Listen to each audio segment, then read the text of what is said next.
Thanks for making KRTV your choice for news tonight. I'm Tim McGonigal. Shannon Newth is off this evening.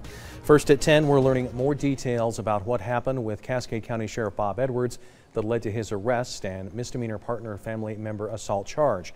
The Helena Police Department's call for service information report shows the complainant told dispatchers a woman could be heard yelling about a gun. Later, that complainant, who is a detention commander for Flathead County, says it was reported that a male put the gun in his mouth at one point. According to a citation written by Helena Police, Sheriff Edwards is accused of causing bodily injury to an intimate partner by pushing her into a TV stand at the Helena Radisson Colonial Hotel on Thursday afternoon. Edwards was booked at the Lewis and Clark County Jail and seen by Judge Robert Wood at the jail late Thursday afternoon, where he pled not guilty. The sheriff was seen by the judge at the jail outside of business hours at the request of Helena Police and in consultation with Helena City Attorney Thomas Joden. Police officers were concerned for Edwards' safety in the overcrowded jail. MTN's Josh Meny has more on this story.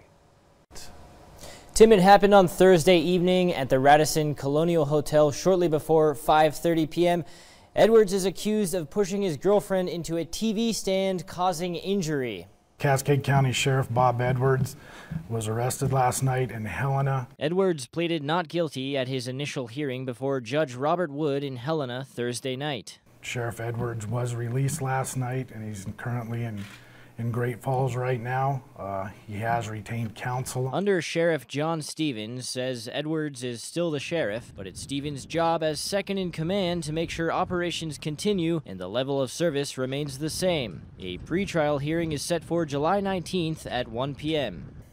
If convicted, Edwards could face a $100 to $1,000 fine and a maximum sentence of 1 year in prison.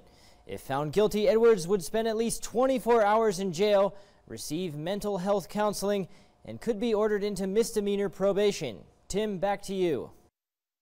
Sheriff Edwards remains in office, although he is on leave by his own choice. Under Sheriff John Stevens is leading the department while Sheriff Edwards is out. MTN's Margaret DeMarco has more on what the incident means for the sheriff's office from a legal standpoint. I'm here at the courthouse annex where earlier this morning Cascade County commissioners held an emergency meeting to go over the legal ramifications of his arrest. He is still the sheriff. He has, as an individual, been charged with a crime. Cascade County Commissioner Joe Briggs says Under Sheriff John Stevens and Commander Dan O'Fallon briefed commissioners on what would take place while Sheriff Edwards was out of the office. Elected officials under the law are different than a normal employee, so there is no way to suspend an elected sheriff. Edwards is currently not in the office, and Briggs says they do not expect him back for some time. So at this point, the office will continue to function, and exactly what his long-term role is to be determined. Briggs says they cannot ask Edwards to resign from his position. That's a decision Sheriff Edwards would have to make for himself. The actions that he's charged with are not an action of the sheriff. They are an action of the individual who holds that office at the moment. Sheriff Edwards was reelected to a second term in 2014 and is up for re-election in 2018. Briggs says their biggest concern is making sure the deputies are not affected by the actions of an individual. Sheriff Edwards is a Great Falls native and a 25-year veteran of the Cascade County Sheriff's Office. In Great Falls, Margaret DeMarco, MTN News.